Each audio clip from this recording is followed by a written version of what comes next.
Čia kokie išlykštų tai remontą, bet žiūrėkit, parodys bairį.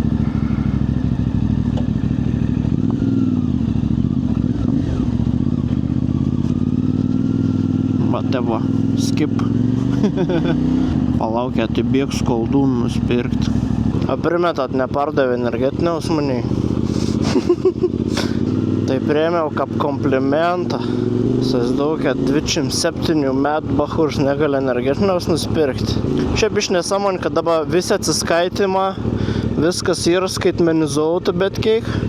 Aš, pažiūrėjau, pinigėns nikad nesinešioju. Ta prasme, manos nikam nereikia. Visus kortelis, telefonį. O matai, jeigu nori energetinį nusipirkti, reikia nešiuotis asmens dokumentą. Kam padarys? Spraga sistemoje. Nieka būsiu sveikesnis. Guldyk, guldyk. Kažkoks vabal šalinis skraido.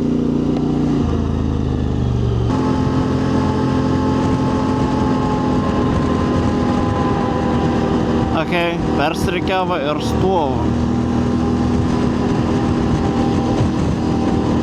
Domėsnis biški.